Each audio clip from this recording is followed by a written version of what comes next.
I'm feeling pretty anxious at the moment, and I almost didn't want to record this video today, but something told me it might just help. Because you see, when you start living in Italy, there are lots of different things that can cause you anxiety, even if you are not a naturally anxious person. I'm talking about things like bureaucracy, adapting to a different culture and life in this country, making connections, dealing with work-related matters. Maybe it's to do with the area in which you live. It causes you a degree of stress.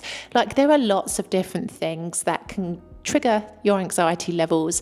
And so I do think it's an important thing to talk about, because I do think that on this channel, I'm very realistic with you all about what it can be like to live here in South Italy.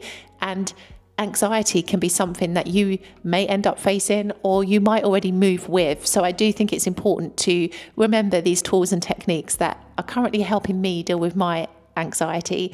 Now, my personal anxiety is linked to our forthcoming move. So we are just a few weeks away now from leaving Palermo, and we've done so much. It's incredible. We have been so organized. On paper, I really shouldn't be feeling anxious because we have got everything down to a T. I've got a Google Docs document all ready to go with the remaining things that we still have to do and the dates in which we need to do them by. We've secured all our major services.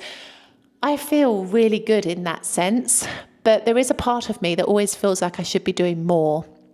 And in this moment when I've got like some spare time, I feel like I should be packing another box or taking some other steps towards the move.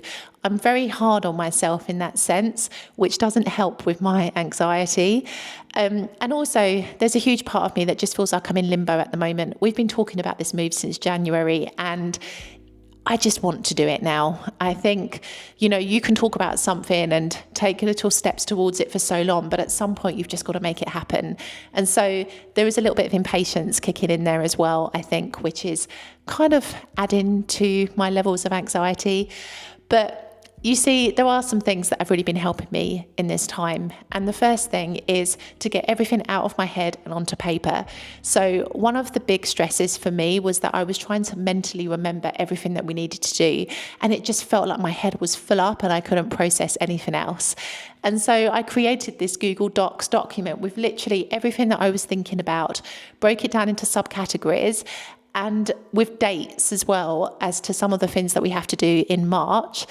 And it has just helped me feel so much better because it's not up here anymore, it's on paper. And if I have a moment where I'm like, hold on, what do we need to do? All I have to do is open my document. I don't have to mentally run through the checklist that's in my head. So that has been a really, really important thing that I have done. Also, just not doing anything. Now, I'm breaking tradition here because I'm filming this video, but I feel it could be a good thing in doing so.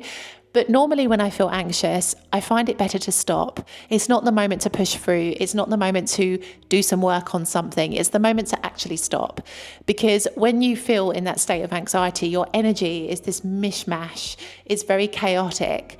And you don't normally attract great things to you when you're feeling in a state of anxiety. It's better to stop, to recalibrate, to refocus, and then to approach what work you need to do and the things that you have to get done at that point. And so normally in those moments when I do stop, I will take myself outside. Like this morning, I sat outside in the sun because here in Palermo, it's beautiful at the moment. We are experiencing like 20-degree temperatures. It is the end of February. It's pretty exceptional, but it's absolutely beautiful. And so I'm just sitting in the sunshine and it's making me feel so much better. Just being outside and being outside in nature as well.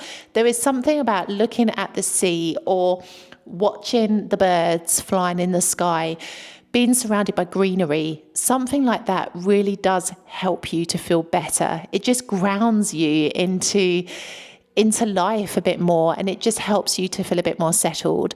So I really do recommend getting out and taking yourself specifically into natural beauty spots if you can, parks, places that are quiet and tranquil, and just reconnecting with nature in that way. That really, really does help. If you live in a beautiful place and it helps you to feel calm when you're walking around it, then by all means, just walking around where you live can help. Where I live in Palermo actually causes me some stress. So for this reason, it doesn't help me so much to go walking around. Even in the historical centre, I did it yesterday and I just felt really anxious. The driving standards bothered me.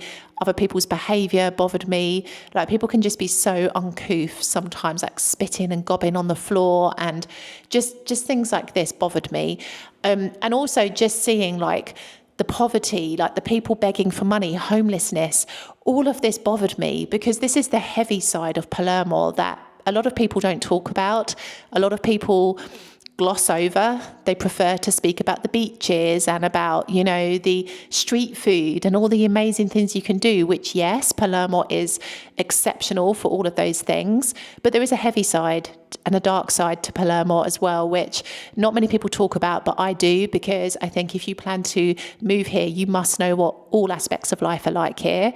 And so when you are faced with that on a regular basis, I think it does wear you down a little bit, and it does affect you, particularly if you're quite a sensitive person.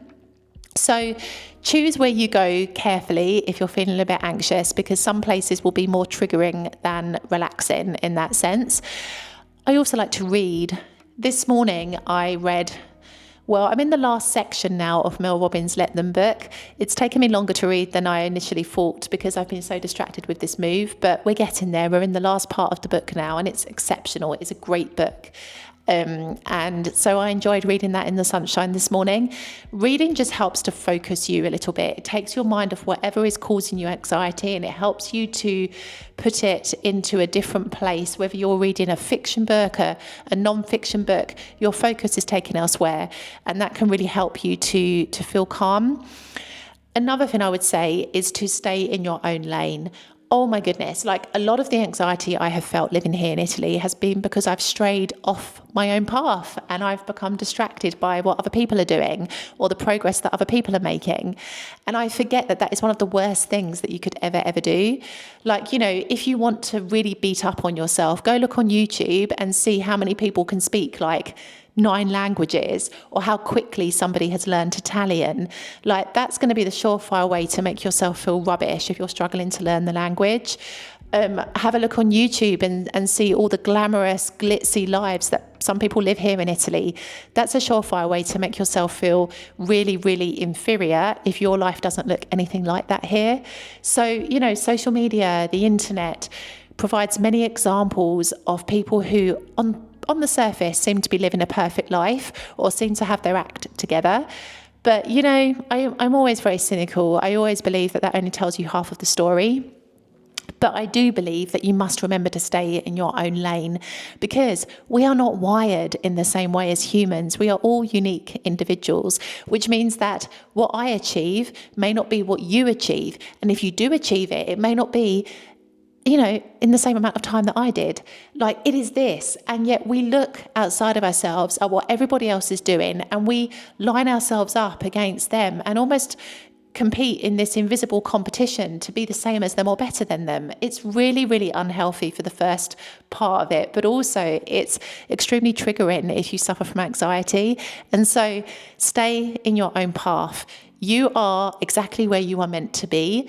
And your life here in Italy looks exactly as it is meant to for you, and not for anybody else, and not for social media. Like, when you have anxiety, stop looking outside of yourself for other people to kind of pat you on the back and tell you you're doing a good job or provide validation in that way. Like, stay in your own path, on your own journey, and remember why it is that you're here. And the why is another thing that can help me when I'm suffering from anxiety here, because not only do I take it back to my original why as to, you know, the reason I'm here in Italy in the first place, but I also take it back down to, like, why am I feeling anxious?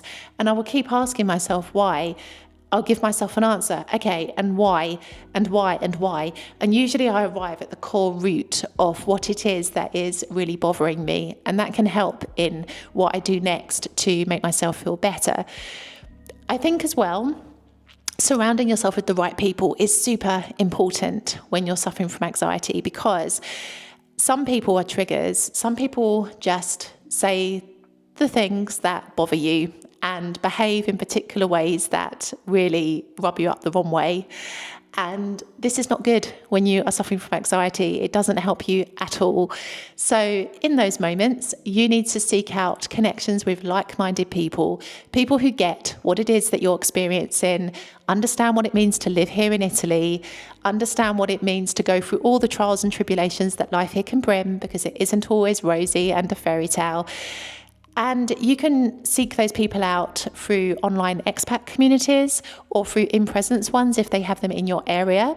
You might also consider joining the waitlist for my brand new expat community, Expats in Bloom. I'll link it up here and also down in the show notes below. This is going to be an expat community with a difference, because it is not in any way, shape or form remotely negative. It is supportive and uplifting. So go check that out and join the waitlist if you're interested. But build those connections and surround yourself with the right people. Sometimes you just can't find the people that get you, and that's okay. In those moments, and I've been there in the past, in those moments, I have kind of sought my solace through people who I enjoy listening to on YouTube or through podcasts, people that naturally inspire me. And these are people that I'm never going to meet in real life, like really successful and established people. But there's something about what they say. There's something about the way that they deliver their message that really resonates with me and makes me feel inspired.